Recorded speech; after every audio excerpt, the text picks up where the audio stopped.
Today we're going to discuss how to overcome fear.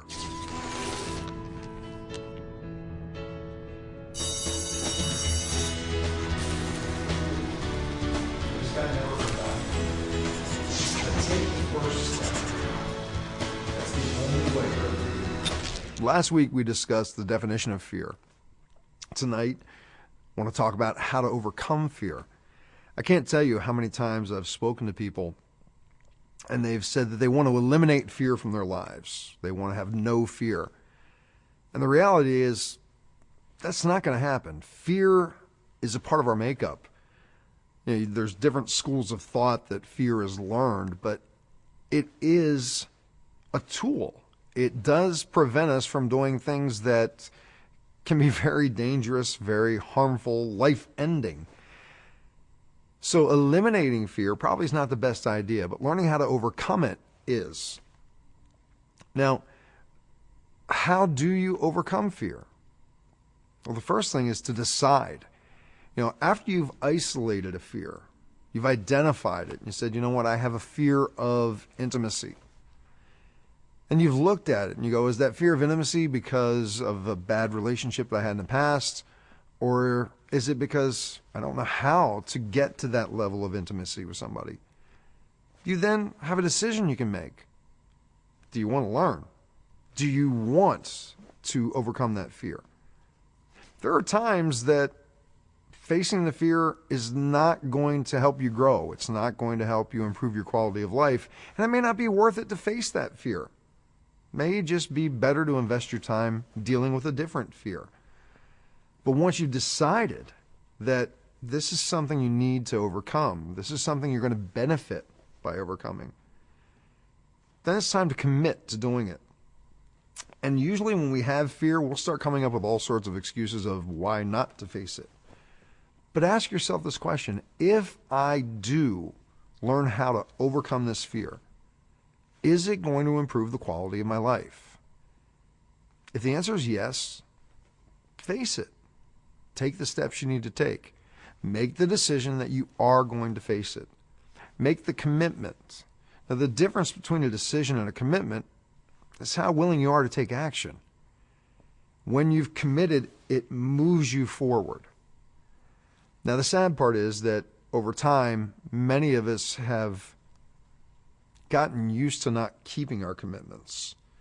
We've overcommitted ourselves so much, as we've talked about in other episodes, that when we commit, we're kind of even,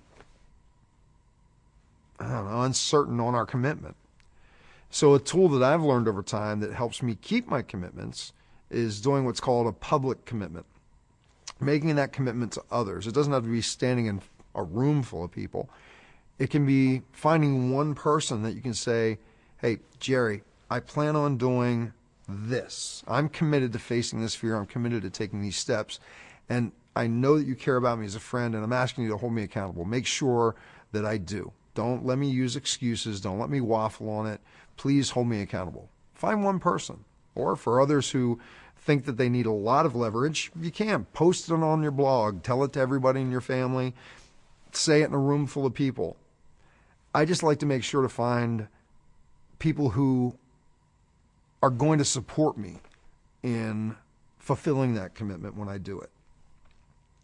After you've made the commitment and you've gotten someone who's going to hold you accountable, the next part is, for many people, the hardest, but it's also the magic pill. Take the first step. Have you ever had an experience in the past that something scared you to death? And then after you did it, you're like, there's nothing. After you take that first step, the second, the third, the fourth, moving to completion becomes so much easier. The fear is an imaginary wall that prevents us from taking that first step many times. Again, you're not going to eliminate fear from your life. And there's going to be times when you've done this experience before and you're coming up to it again and you get scared again. As an example, every time that Jerry and I make the commitment that we're going to get together and film, about 5 to 6 hours before we're supposed to meet, I start feeling that fear build up. And it's a mixture of fears. You know, there's immediate fears of, am I going to be able to deliver the material the way that I need to deliver it? There's the fear of, do I even know the material that I want to deliver? There's long-term fears. There's fears of, how are people going to accept it?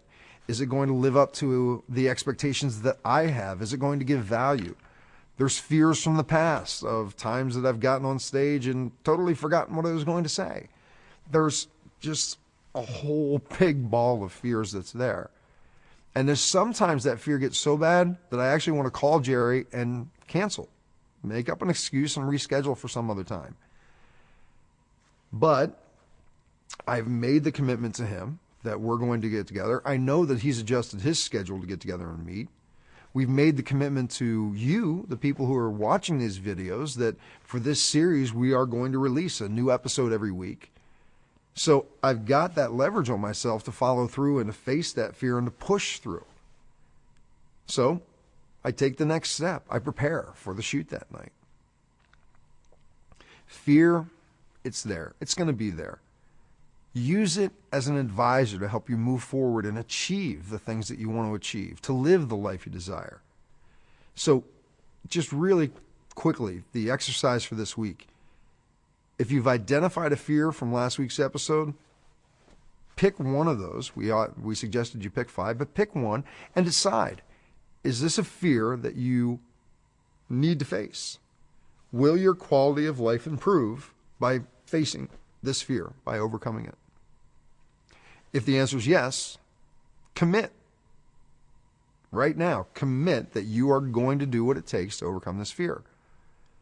And then find at least one person who you know cares about you, who wants to support you in your growth, and get them to hold you accountable. Let's make an example that you want to get involved in a relationship. So your commitment for this week is you're going to ask at least one person out on a date. If you're adventurous, ask 3. But if you've been struggling, ask at least 1. And your commitment is you're going to find that one person who does want to support you, and you're going to say, look, by this time next week, I want to check in with you, or if you haven't heard from me, check in with me and make sure that I asked someone out on a date this week. And after you've gotten that person who's going to hold you accountable, take the first step. Now, the first step does not have to be getting on the phone and calling somebody and asking them out. The first step can be isolating who it is you want to ask out. Is there someone that you know that you've been wanting to ask out that you have been too scared to ask out? Write it down. And if there's nobody that you have in your circle of friends right now that you have that interest in, maybe your first step is to write down places that you could go and find a potential partner. What are places that you would go to that people have common interests, that people would be compatible? Could it be a bookstore? Could it be a church? Could it be a bar? What is a place that you're going to find somebody that you align with? Take the first step, having made that commitment. Maybe you'll need to make another commitment to that person for them to hold you accountable, to keep you moving forward. Again, this is all about how to overcome fear. People want a magic pill. Here's the magic pill. Take the first step. I look forward to your feedback. I look forward to connecting again soon. And take care. For a transcription of the video you just watched, more videos, and related articles, visit yourdailylifecoach.com.